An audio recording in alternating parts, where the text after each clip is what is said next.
வணக்கம் மக்களே, நாம இந்த ஆரோக்கியமான பதிவில் எலும்புகளை பலம் பெற வைத்துக் கொள்வதற்கு நம்ம என்னென்ன மாதிரியான ஆரோக்கியமான உணவுகளை எடுத்துக்கொள்ள வேண்டும் அப்படின்றத பற்றி நம்ம விளக்கமாக பார்க்க போகிறோம்.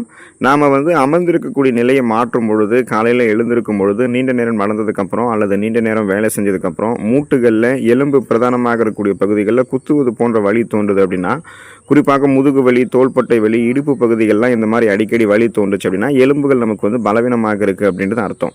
எலும்புகள் தான் நம்முடைய உடலுக்கு வடிவமைப்பு வழங்குது. ஸோ அப்படிப்பட்ட எலும்புகள் பலவீனமாகும் போது காயங்கள் நமக்கு ஏதாவது ஏற்பட்டுச்சுன்னா அந்த காயங்கள் ஆறுவதற்கு தாமதமாகும். அடிக்கடி எலும்புகள் உடையக்கூடிய அந்த சாத்தியம் ஏற்படும். பலவீனமான எலும்புகள் நம்முடைய பேலன்ஸை எப்போதுமே தடுமாறு செஞ்சுக்கிட்டே இருக்கும். அப்போ எலும்புகளை வலுப்படுத்தக்கூடிய உணவுகளை நம்ம எடுத்துக்கொள்வது முக்கியத்துவமாக இருக்குது. அந்த உணவுகளை பற்றி விளக்கமாக பார்ப்போம். அதை பற்றி பார்க்குறதுக்கு முன்னாடி இந்த வீடியோவுக்கு மட்டும் ஒரு லைக் கொடுத்துட்டு இந்த தகவலை உங்களுக்கு தெரிஞ்சவங்களுக்கும் ஷேர் பண்ணிடுங்க. ஏன்னா இது அவங்களுக்கும் பயனுள்ளதாக இருக்கக்கூடிய ஒரு ஆரோக்கியமான பதிவு தான். இது போன்ற அப்டேட்ஸ்களை நீங்கள் தொடர்ந்து பார்க்குறதுக்கு நம்மளுடைய ஹெல்த் நியூஸ் தமிழ் சேனலை மறக்காமல் சப்ஸ்கிரைப் பண்ணி வச்சுக்கோங்க. பக்கத்தில் இருக்கக்கூடிய பெல் பட்டனையும் கிளிக் பண்ணி ஆல் அப்படின்ற ஆப்ஷனையும் செட் பண்ணி வச்சுக்கிட்டீங்க அப்படின்னா நாங்கள் போடக்கூடிய எல்லா அப்டேட்ஸும் உங்களுக்கு நோட்டிஃபிகேஷன் அடிக்கடி சேரும். சரி வாங்க மக்களே, இப்போ வீடியோக்குள்ளே போயிடலாம். எலும்புகள் பலம் பெறுவதற்கு கீரை வகைகளை நம்ம எடுத்துக்கொள்ளலாம். எலும்புகள் உறுதியாகவும் ஆரோக்கியமாகவும் இருப்பதற்கு உதவக்கூடிய ஊட்டச்சத்து கால்சியம். அதனுடன் இணை ஊட்டச்சத்துக்களாக இருக்கக்கூடிய மெக்னீசியம், பொட்டாசியம் ஆகிய இரண்டு மினரல்ஸ்களுமே எலும்புகளினுடைய அடர்த்திக்கும் ஆரோக்கியத்திற்கும் உதவிகரமாக இருக்குது. மேலும் பல உணவுகளில் இல்லாத விட்டமின் கே, ஃபோலேட் ஆகிய இரண்டு சத்துக்களுமே எலும்புக்கு அவசியம்தான். ஸோ இந்த அனைத்து சத்துக்களுமே கிரீன் வெஜிடபிள்ஸ் என்று சொல்லக்கூடிய பச்சை நிற காய்கறிகள் மற்றும் கீரைகள் அதிக அளவில் இருக்குது.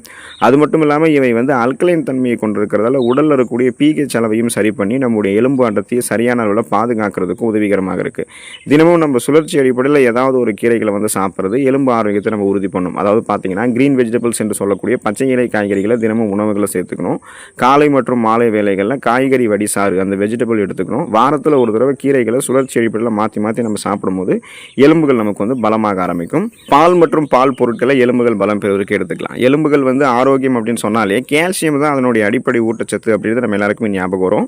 ஸோ உடலில் கால்சியம் சத்து குறைபாடு ஏற்பட்டுச்சு அப்படின்னா எலும்புகளுடைய அடர்த்தி குறைவதோடு மட்டும் இல்லாமல் எலும்புகள் பலவீனமாகி எளிதில் உடைஞ்சு போயிடும்.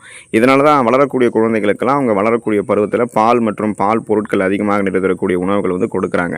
அனைத்து வகையான பால் பொருட்களிலுமே கால்சியம் சத்து நிறைந்திருக்கு. பால், வெண்ணெய், தயிர், சீஸ், பன்னீர் அப்படின்னு உடலுக்கு தேவையான கால்சியம் சத்தை பால் பொருட்கள் நம்ம பெறலாம். ஒருவேளை உங்களுக்கு பால் பொருட்கள்லாம் அலர்ஜி அப்படின்னு நினைக்கிறீங்க அப்படின்னா நீங்கள் தாவரங்களிலிருந்து பெறக்கூடிய பால் வகையின் மூலமாக உங்களுடைய உடலுக்கு தேவையான இந்த கால்சியம் சத்தை நீங்கள் பெறலாம். இதுக்கு எடுத்துக்காட்டு பாதாம் பால். ஸோ அதையும் நீங்கள் எடுத்துக்கலாம். அதுலேயுமே உங்களுக்கு கால்சியம் சத்து கிடைக்கும். எலும்புகள் அது உங்களுக்கு வலுப்படுத்தும்.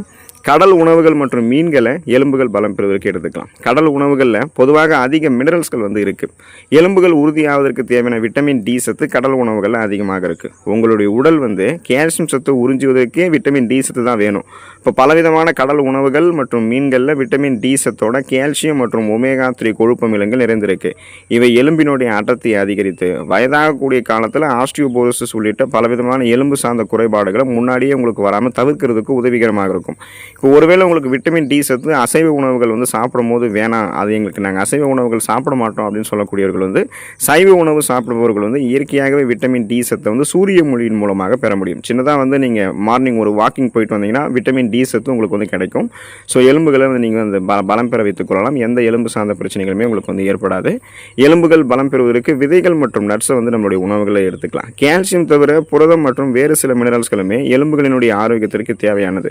Magnesium, zinc, vitamin E, folate ஆகிய அனைத்து மினரல்ஸ்களுமே பாதாம் பருப்பு, பிஸ்தா பருப்பு, முந்திரி பருப்பு, சூரியகாந்தி விதைகள், ஆளி விதைகள் ஆகியவற்றில் அதிகமாக இருக்குது. ஸோ இது கூட பார்த்தீங்கன்னா அதனால் நீங்கள் தினமும் ஒரு கைப்பிடி அளவு விதைகள் மற்றும் நட்ஸ் எடுத்துக்கிட்டீங்க அப்படின்னா உங்களுக்கு வேண்டிய அந்த ஊட்டச்சத்துக்கள் உங்களுக்கு கிடைக்கும். எலும்புகள் பலம் பெற ஆரம்பிக்கும். ஆஸ்டியோபோரோசிஸ், எலும்பு மெலிவு நோய், மூட்டு வலி, எலும்புருக்கி, முடக்குவாதம், எலும்பு மஜ்ஜைகளில் ஏற்படக்கூடிய பிரச்சனை, மூட்டு அலர்ச்சி போன்ற எந்த விதமான எலும்பு தொடர்பான பிரச்சனைகளும் உங்களுக்கு ஏற்படாது. ஆரஞ்சு பழங்களை நீங்கள் எலும்புகள் பலம் பெறுவதற்கு எடுத்துக்கலாம். இப்போ உடலுக்கு தேவையான கோலோஜன் உற்பத்திக்கு விட்டமின் சி என்று சொல்லக்கூடிய உயிர் சத்து அவசியம். இந்த விட்டமின் சி சத்து எது அதிகமாக இருக்குன்னு கேட்டிங்கன்னா கொய்யா பழத்தில் இருக்கும், ஆரஞ்சு பழத்திலும் இருக்கும். ஸோ நீங்கள் எலும்புகளை பலம் பெற வைக்கிறதுக்கு ஆரஞ்சு பழத்தை எடுத்துக்கோங்க. இந்த சத்து என்ன பண்ணும் அப்படின்னா உடலினுடைய இணைக்கும் திசுக்கள் மற்றும் எலும்பு மஜ்ஜைகள் அனைத்தையுமே உருவாக்குறதுக்கான அந்த கோலோஜனை உங்களுக்கு கொடுக்கும். எனவே ஆரஞ்சு பழம் சாப்பிட்டீங்கன்னா கோலோஜன் உற்பத்தி மேம்படும். எலும்புகள் இணைக்கக்கூடிய திசுக்கள், எலும்பு மஜ்ஜைகள் அனைத்தும் ஸ்ட்ராங்காக உருவாகும். இதன் மூலமாக எலும்புகள் அடிப்படையிலிருந்தே உங்களுக்கு வலுவாக ஆரம்பிக்கும். ஆரம்பிக்கும். அதனாலலாம் பார்த்தீங்கன்னா குழந்தைகள்லேருந்து இளைஞர்கள்லேருந்து நிறைய பேருக்கு வந்து ஆரஞ்சு பழங்கள் நம்ம கொடுக்கும்போது அவங்களுக்கு எலும்புகள் வந்து பலம் பெற ஆரம்பிக்கும். எந்த விதமான எலும்பு சார்ந்த குறைபாடுகளுமே ஏற்படாது. இப்போ இந்த உணவுகளை நீங்கள் தொடர்ந்து சுழற்சி அடிப்படையில் எடுத்துக்கொள்ளும் போது எலும்புகள் உங்களுக்கு வந்து பலம் பெற ஆரம்பிக்கும். ஒரு சில உணவுகளை வந்து நீங்கள் தவிர்க்கிறது நல்லது. ஏன்னா அந்த உணவுகள்லாம் எடுத்துக்காமல் இருக்கிறது அல்லது குறைவாக எடுத்துக்கிறது உங்களுக்கு நல்லது. ஒருவேளை நீங்கள் அந்த உணவுகளை எடுத்துக்கிட்டீங்க அப்படின்னா அது உங்களுடைய எலும்புகளை வந்து பலவீனமாக்கும் அப்படின்னு தெரிஞ்சுக்கோங்க. அந்த மாதிரி உணவுகளில் வந்து பார்த்தீங்கன்னா காஃபி வந்து நீங்கள் அளவோடு தான் எடுத்துக்கணும். இப்போது உடலுக்கு வந்து புத்துணர்ச்சி தரக்கூடிய காஃபி இல்லாமல் பொழுது விடியாது அப்படின்னு பல பேர் வந்து சொல்லுவாங்க.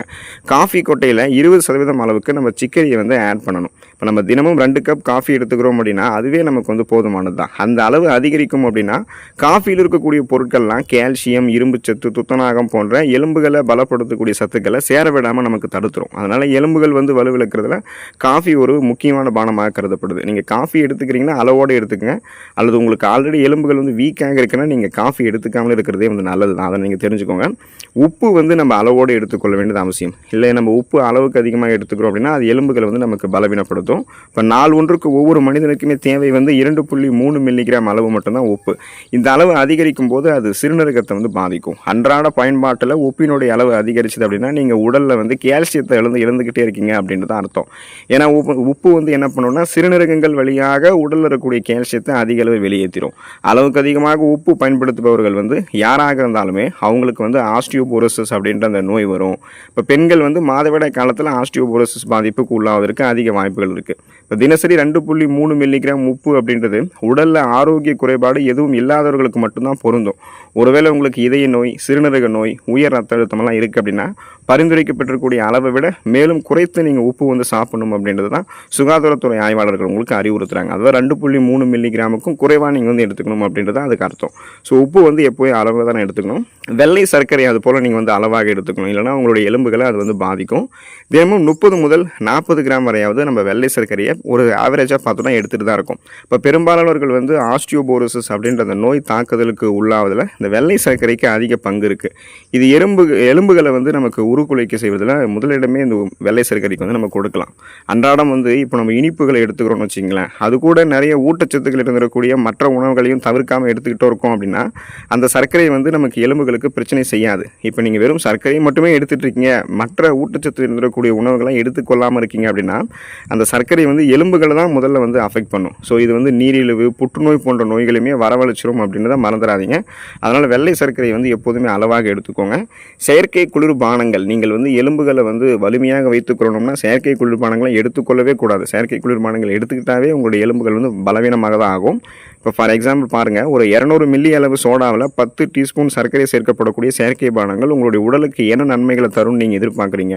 1% கூட உங்களுடைய உடலுக்கு இந்த செயற்கை குளிர்பானங்கள் நன்மைகளே வந்து தராது. இப்போ குளிர்பானங்கள் இருக்கக்கூடிய பாஸ்பாரிக் அமிலம் வந்து உடலில் கால்சியம் உறிஞ்சப்படுவதை தடுக்கும், எலும்பு அடர்த்தியை குறைக்கும், எலும்புகளை மென்மையாக்கி எலும்பு முறிவுக்கு வழிவகை செய்யும். எலும்பினுடைய ஆரோக்கியத்திற்கு இந்த செயற்கை குளிர்பானங்கள்லாம் எதிர்மறையாக செயல்படுது அப்படின்றத ஆய்வுகளில் கண்டுபிடிச்சிருக்காங்க. அதனால் நீங்கள் செயற்கை குளிர்பானங்களை எடுத்துக்கொள்ளாமல் இருக்கிறதே நல்லது தான். ஆல்கஹால் நீங்கள் ஒருபோதும் எடுத்துக்கொள்ளாதீர்கள். ஆல்கஹால் ரொம்ப ரொம்ப எஃபெக்டிவாக உங்களுடைய எலும்புகளை வந்து பாதிக்கும். இப்போ பார்த்தீங்கன்னா அனைவருமே ஆல்கஹால் வந்து எடுத்துகிட்டு தான் இருக்காங்க. கொஞ்சம் கொஞ்சமாக மிதமான ஆல்கஹால் எடுத்துக்கொள்ளும் போது பெரிய அளவுக்கு அது வந்து ஆரோக்கிய குறைபாட்டை ஏற்படுத்தாது அப்படின்னு எடுத்துக்கிறாங்க. ஆனால் அது அப்படி கிடையாது. நீங்கள் ஆல்கஹாலை எடுத்துக்கொள்ளும் போதே அது கொஞ்சம் கொஞ்சமாக உங்களுடைய உடலில் வந்து யூரிக் அமிலத்தை வந்து அதிகரிச்சிடும். இதனால் மூட்டுகளில் உங்களுக்கு அது பார்த்தீங்கன்னா போயிட்டு தங்கி வலியெல்லாம் நிறைய ஏற்படுத்தும், எலும்புகளை வந்து வலுவிழக்க செய்யும். ஆல்கஹால் அருந்துபவர்கள் வந்து எலும்பு அடர்த்தி வந்து குறைந்து விடுவதும் வலுவான எலும்புகள் வந்து அவங்களுக்கு மென்மையாக்கி செய்வதும் அந்த எலும்புகளை வந்து முறிவுக்கு வழிவகுக்கிறதும் எலும்புகள் வந்து இணையறதை தாமதப்படுத்துறதுக்கும் அந்த ஆல்கஹால் வந்து உங்களுக்கு இதாகும். அதனால் குறிப்பாக வந்து ஆல்கஹால் வந்து யாருமே அருந்தாதீங்க. ஆண்களாக இருந்தாலும் சரி, பெண்களாக இருந்தாலும் சரி. இன்னும் குறிப்பாக பார்த்தீங்கன்னா பெண்கள் வந்து அவங்களுடைய எலும்பு அடர்த்தியானது ஆல்கஹால் அருந்தாத பெண்களினுடைய எலும்பு அடர்த்திகளை விட ஆல்கஹால் அருந்திய பெண்களினுடைய எலும்பு அடர்த்தி வந்து ரொம்ப பலவீனமாக இருக்கிறத ஆய்வுகளை உறுதிப்படுத்தியிருக்காங்க. அதனால் ஆண்களாக இருந்தாலும் சரி, பெண்களாக இருந்தாலும் சரி, அனைவருமே ஆல்கஹால் எடுத்துக்காதீங்க. அப்போ தான் உங்களுடைய எலும்புகள் வந்து வலிமையாக இருக்கும். இல்லைனா எலும்புகள் வந்து வலுவிழந்து போயிடும். ஆகையால் எலும்புகளை பலப்படுத்தக்கூடிய உணவுகளை தொடர்ந்து எடுத்துக்காங்க. எலும்புகளை பலவீனப்படுத்தக்கூடிய உணவுகள் வந்து கொஞ்சம் தள்ளி இருங்க, அல்லது அந்த உணவுகளை எடுத்துக்காமல் இருங்க. நலமாக நீங்கள் இருக்கலாம். அடுத்த ஆரோக்கியமான பதிவில் மறக்காமல் சந்திப்போம். நன்றி மக்களே.